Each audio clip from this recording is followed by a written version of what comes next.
আমাদের বাঙালিদের প্রায় প্রত্যেক দিনের মেনুতেই মোটামুটি মাছ থাকে, তবে প্রত্যেক দিনের এই ঝোলঝাল বাদ দিয়ে মাঝে মাঝে মুখের স্বাদ বদলে আমরা যদি ফিশ মাঞ্চুরিয়ান রেঁধে ফেলি তাহলে কিন্তু বেশ ভালো লাগে খেতে।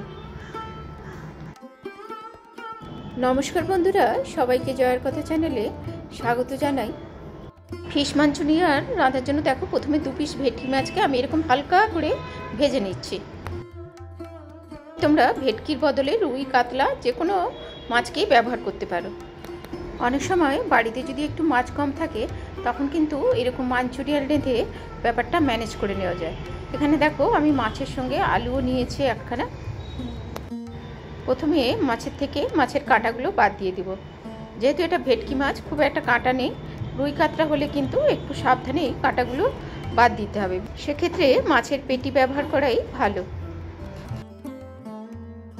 তো এখানে আমি 2 পিস মাছকে ছাড়িয়ে নিয়েছি। এবারে এই আলুটা এর সঙ্গে মেখে নিচ্ছি। আলুর পরিমাণটা কিন্তু একটু কমই দিলে ভালো হবে, তবেই ভালোভাবে মাছের টেস্টটা পাওয়া যাবে। এরপর আমি এখানে দিয়ে দিচ্ছি ছোট ছোট করে কেটে রাখা পেঁয়াজ কুচি, আর এটা হচ্ছে আদা এবং কাঁচা লঙ্কা কুচি, আর এরপর দিয়ে দিচ্ছি কাজু এবং কিশমিশের কুচি। এরপর আমি কিছু মশলা এর মধ্যে যোগ করছি। মশলার পরিমাণগুলো আমি এই স্ক্রিনে দিয়ে দিচ্ছি, তোমরা একটু দেখে নিও। এখানে আমি নুন, চিনি, কাশ্মীরি লঙ্কা গুঁড়ো, শুকনো লঙ্কার গুঁড়ো, হলুদ গুঁড়ো, আমচুর পাউডার, লেবুর রস, গরম মশলা, কর্নফ্লাওয়ার এবং ডিমে ব্যবহার করেছি। সমস্ত কিছু ব্যবহার করে আমি এটাকে একসঙ্গে মেখে নিয়েছি। পরিমাণগুলো অবশ্যই তোমরা দেখে নিও। আলু, ডিম এবং কর্নফ্লাওয়ার সবই কিন্তু বাইন্ডিংয়ের জন্য ব্যবহার করেছি, আর এখানে অল্প একটু তেলও ব্যবহার করেছি।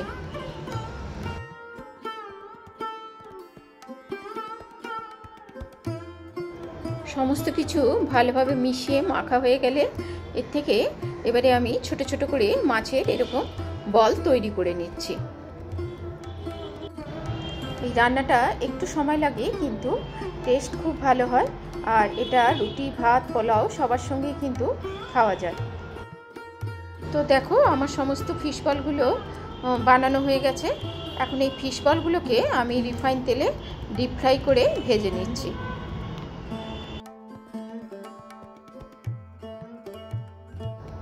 মাখার সময় যেহেতু ডিম এবং কর্নফ্লাওয়ার দেওয়া হয়েছে, তাই দেখবি ভাজার সময় কিন্তু এই ফিশ বলগুলো কোনোভাবেই ভাঙবে না। মিডিয়াম ফ্লেমে এই ফিশ বলগুলো আমি ডিপ ফ্রাই করে একটু গোল্ডেন ব্রাউন করে আমি ভেজে তুলে নিচ্ছি।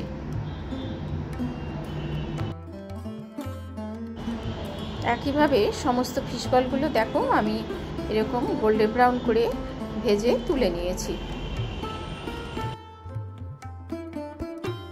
রান্নার নেক্সট স্টেপে যাওয়ার আগে দেখো আমি প্রথমে একটা সসের মিক্সচার বানিয়ে নিচ্ছি।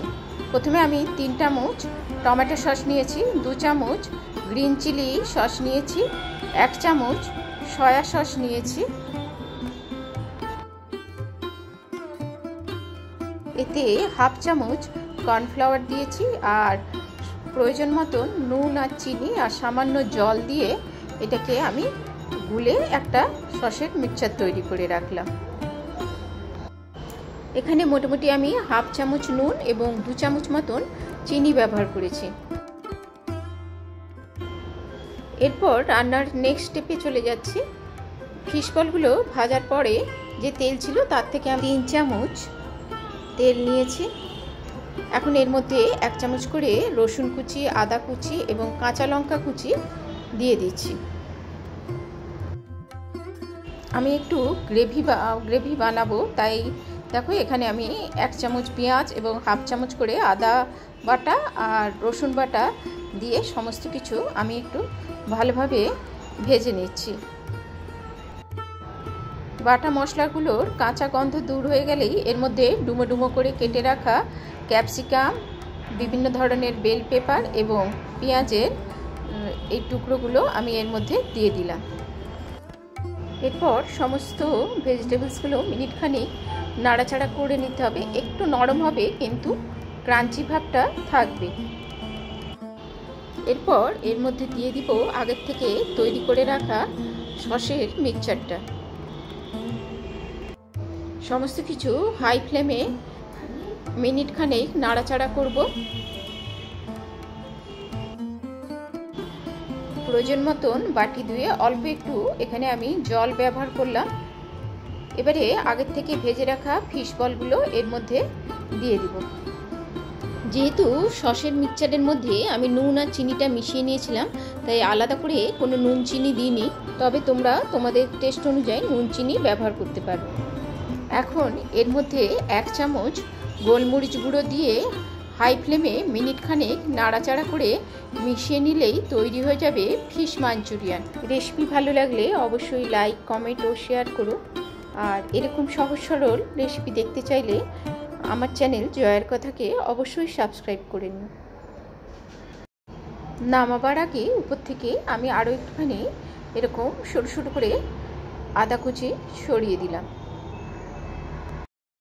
পরিবেশনের আগে উপর থেকে ধনেপাতা কুচি আর সাজাবার জন্য আবার একটুখানি আদা কুচি ছড়িয়ে দিলেই তৈরি হয়ে যাবে গরম গরম ফিশ মাঞ্চুরিয়ান। এই শীতে সবাই জমিয়ে খাওয়া দাওয়া করো, ভালো থেকো, সুস্থ থেকো। আর এতক্ষণ সাথে থাকার জন্য সবাইকে অনেক অনেক ধন্যবাদ।